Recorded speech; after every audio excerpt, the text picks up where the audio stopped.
किसी के भी मन की बातें जानने के लिए 3 तरीके होते हैं, लेकिन इन तीनों तरीकों को समझना अति आवश्यक है। यदि आप इन 3 तरीकों को समझ लेते हैं तो आप किसी के भी मन की बातें बड़ी ही आसानी से जान सकते हैं। बहुत समय पहले की बात है। एक छोटा सा गांव था। उस गांव में 2 भाई रहा करते थे।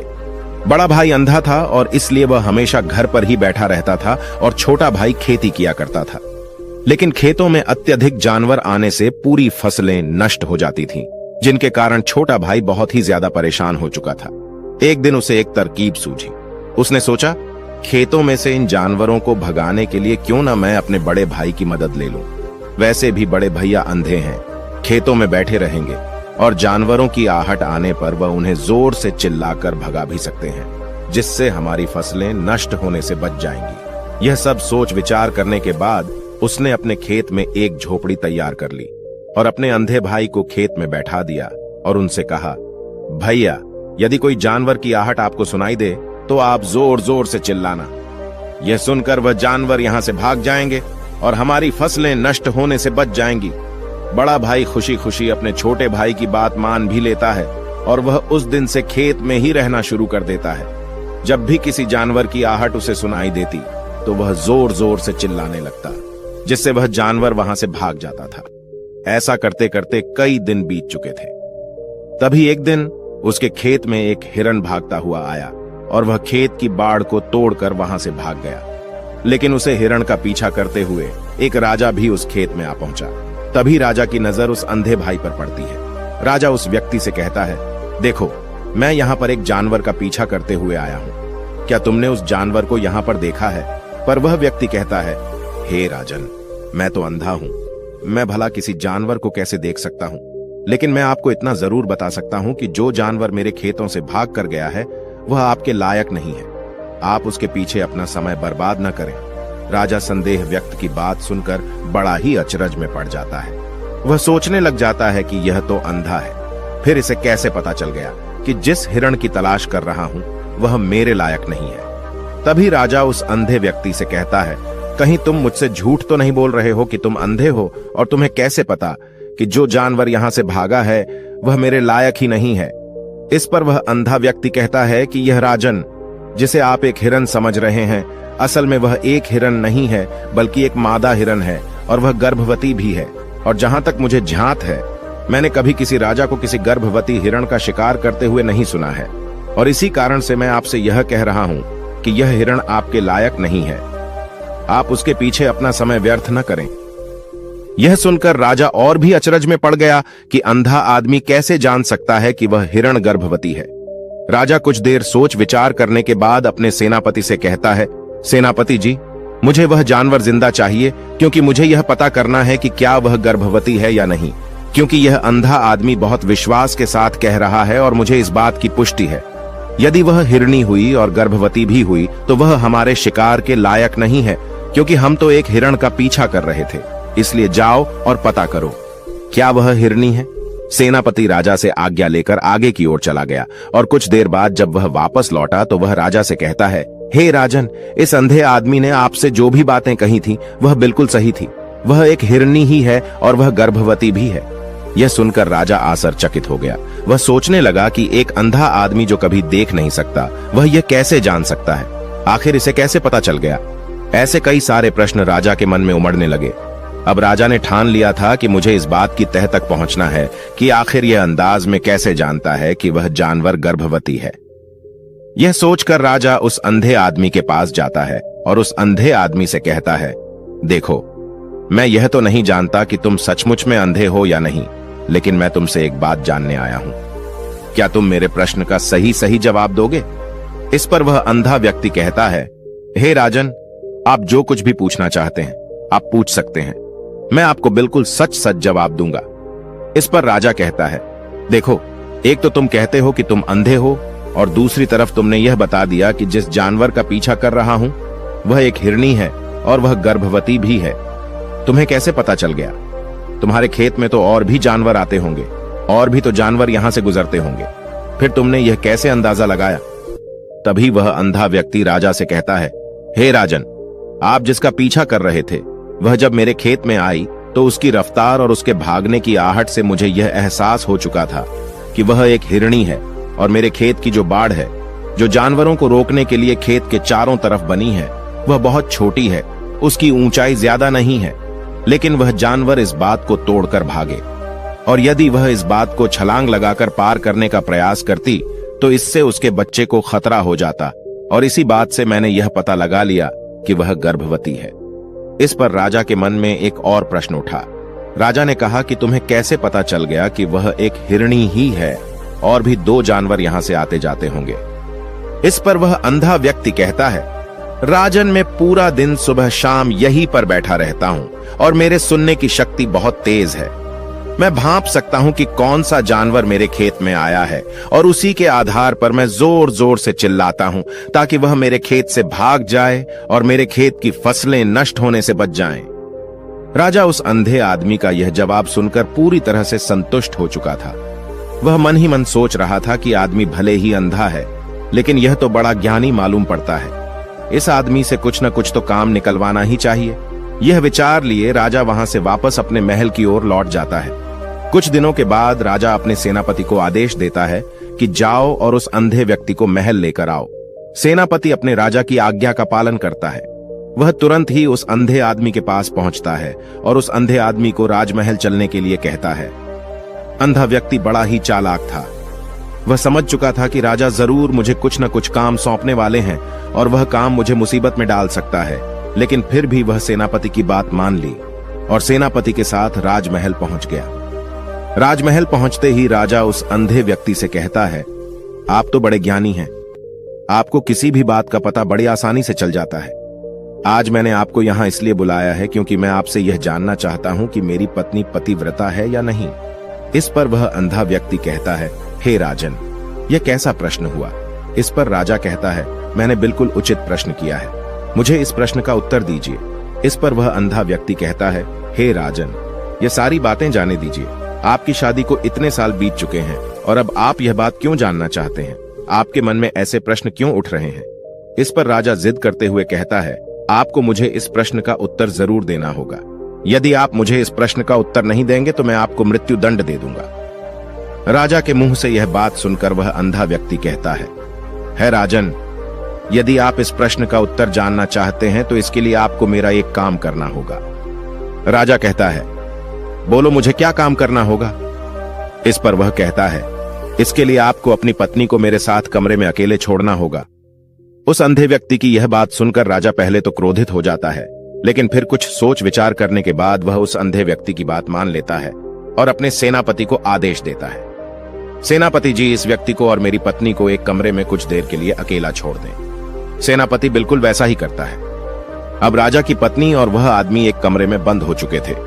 तभी आदमी राजा की पत्नी से कहता है, रानी, मैं आपको छूना चाहता हूं। इस बात पर रानी अत्यधिक क्रोधित हो जाती है और उस अंधे व्यक्ति को पकड़ पकड़कर पीटने लगती है, कभी हाथों से तो कभी लातों से तो कभी पटक पटक कर। इस तरह उसने अंधे आदमी की बहुत पिटाई की। उसके बाद किसी तरह से वह अंधा आदमी अपनी जान बचाकर वहां से भाग निकलता है और राजा के पास पहुंचता है और राजा से कहता है, हे राजन, आपकी पत्नी पतिव्रता नहीं है। यह बात सुनकर राजा अत्यधिक क्रोधित हो उठता है और राजा अपनी तलवार म्यान से निकालकर सीधा अपनी पत्नी की ओर जाता है। क्रोधित होकर वह अपनी रानी से कहता है, रानी जी, आज मैं जो भी सवाल आपसे करने वाला हूं उसका मुझे सच सच जवाब दीजिएगा, और यदि आपने एक शब्द भी छोटा कहा तो मैं आपका सर अभी आपके धड़ से अलग कर दूंगा। आगे राजा कहता है, मुझे बताइए, आप पतिव्रता हैं या नहीं? इस बार रानी कहती है, हे राजन, आप भले मुझे जान से मरवा दें, लेकिन आज मैं सच बोलूंगी, मैं पतिव्रता नहीं हूं। राजा ये बात सुनकर बहुत ही दुखी और निराश हो जाता है। उस अंधे आदमी ने जो भी कहा था वह बिल्कुल सच कहा था। यह बात सुनकर तुरंत ही राजा उस अंधे आदमी के पास पहुंचता है और आकर उस अंधे आदमी से कहता है, तुम्हें कैसे पता चला कि मेरी पत्नी पतिव्रता नहीं है? अंधा आदमी कहता है, हे राजन, बड़ी सीधी सी बात है, मैंने तो आपकी पत्नी से बस इतना ही कहा था कि मुझे आपको छूना है। और इस बात पर वह इतना क्रोधित उठी कि उन्होंने गुस्से में आकर मुझे लात घूंसों से पीटना शुरू कर, और भला कोई औरत किसी और मर्द को कैसे छू सकती है? लेकिन उन्होंने न आव देखा न ताव, बस लात घूंसों से मुझ पर बरसना शुरू कर दी। और एक पतिव्रता नारी कभी भी पराये मर्द को नहीं छूती। जब मैंने उनसे छूने के लिए कहा था तो वह उस वक्त मुझे मना कर सकती थी, लेकिन उन्होंने तो मुझे पीटना शुरू कर दिया और देखते ही देखते उन्होंने मेरे पूरे शरीर को छू लिया। अब आप ही बताइए, ऐसी स्त्री भला पतिव्रता कैसे हो सकती है? इस बात पर राजा कहता है, तुम तो बड़े ज्ञानी मालूम पड़ते हो, तुम्हारी बात बिल्कुल सही है। चलो तुम मेरे एक और प्रश्न का जवाब दो। तुमने मुझे इस प्रश्न का सही जवाब दे दिया तो मैं तुम्हें यहां से जाने दूंगा। राजा उस अंधे आदमी से कहता है कि तुम मुझे बताओ, क्या मैं सच में अपने पिताजी का ही बेटा हूं या फिर किसी और का? इस पर अंधा आदमी कहता है, हे राजन, इस बात से आपको क्या लेना देना, आप किसी की भी औलाद हो। आखिर आप इस राज्य के राजा ही, इसलिए इस प्रश्न को जाने दीजिए। राजा कहता है, नहीं नहीं, मुझे इस प्रश्न का सही जवाब चाहिए, अन्यथा यह प्रश्न मुझे बहुत परेशान करता रहेगा, इसलिए मैं इसका सही सही जवाब आपसे जानना चाहता हूं। यदि तुम इसका सही सही जवाब दे देते हो तो तुम यहां से जा सकते हो। इस पर वह आदमी कहता है, इसके लिए तो मुझे आपकी मां के पास भी जाने की आवश्यकता नहीं है। मैं आपको अभी भी यह बता सकता हूं कि आप किसकी औलाद हैं, लेकिन उससे पहले मैं चाहता हूं कि आप मुझसे वादा करें कि आप मुझ पर क्रोध नहीं करेंगे। राजा ने कहा, मैं तुमसे वादा करता हूं, मैं तुम पर क्रोध नहीं करूंगा। उसके बाद वह अंधा आदमी राजा से कहता है, राजन राजन, आप तो अपने ही पिता के पुत्र, लेकिन आप पर एक कंजूस सेठ की छाया पड़ी हुई है। यह सुनकर राजा बहुत ही क्रोधित हो उठा और वह तुरंत तलवार निकालकर अपनी मां के पास पहुंच जाता है। वहां पर पहुंचने के बाद अपनी मां से कहता है, मां मुझे सच सच बताइए, क्या मैं अपने ही पिता का पुत्र हूं या नहीं? यदि आपने मुझे सही सही नहीं बताया तो मैं यहीं पर प्राण त्याग दूंगा। मुझे बताओ क्या सच है? इस पर उस राजा की मां कहती है, बेटा तू है तो अपने ही पिता का पुत्र, लेकिन तुम्हारे ऊपर एक कंजूस सेठ की छाया पड़ी हुई है। जब मैं एक बार नहाने के बाद अपना मुंह आईने में देख रही थी, तभी उस कांच के पीछे मुझे एक कंजूस सेठ नजर आता है और उसी की छाया तुम पर पड़ चुकी है।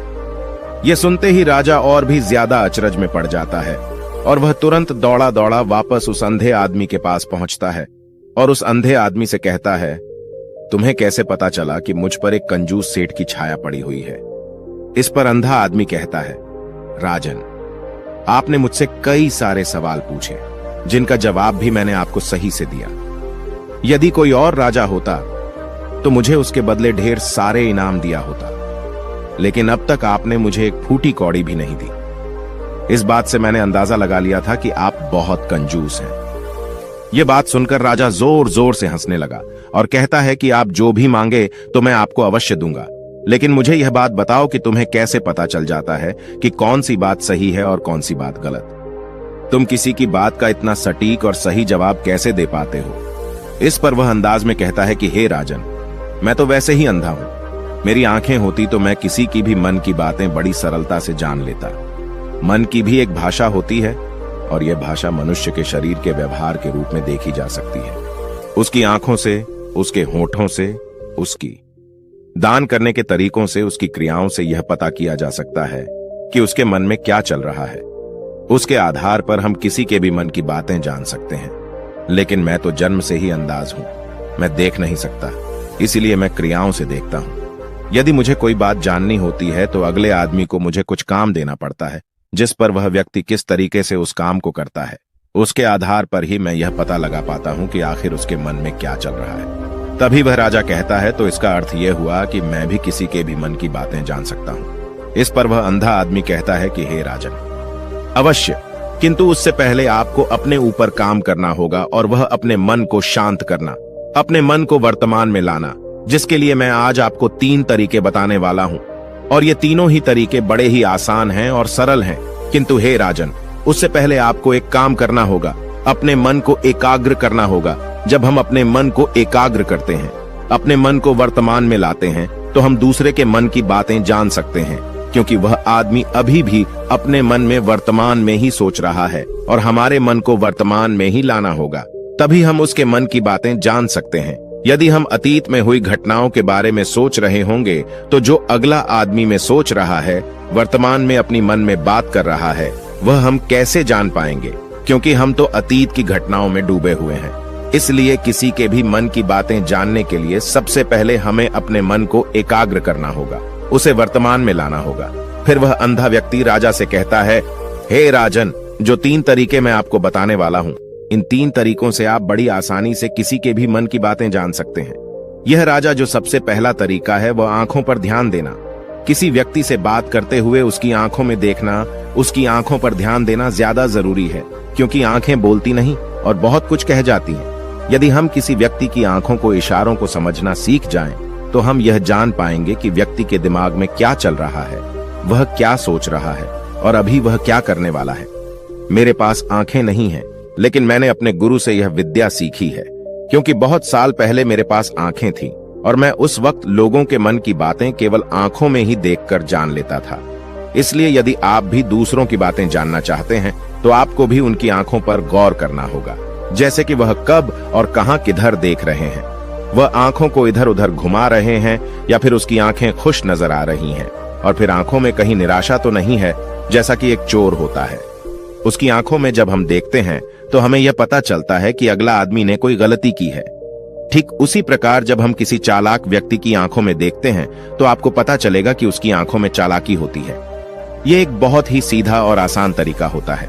यदि आपको यह पता लगाना है कि सामने वाला व्यक्ति आपसे झूठ कह रहा है या फिर सच कह रहा है, तो आपको उसकी आंखों में ध्यान देना अति आवश्यक होता है। यदि आपसे बात करते वह व्यक्ति अपनी आंखें इधर उधर घुमा रहा है या ऊपर नीचे, इधर उधर दाएं बाएं रहा है, तो इसका अर्थ यह हुआ कि वह इस बात से निकलने का कोई रास्ता ढूंढ रहा है, वह कोई झूठ बना रहा है।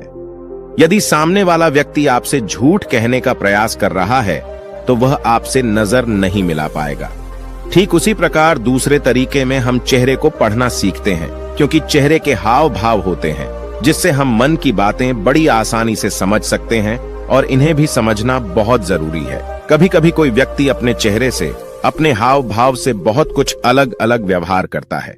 यदि आप किसी व्यक्ति के चेहरे में गौर करेंगे तो आप आसानी से समझ पाएंगे कि व्यक्ति निराश है या बहुत उदास है, या फिर वह बहुत खुश है, या फिर उसे कोई बड़ा दुख है तो अपने अंदर क्या महसूस कर रहा है।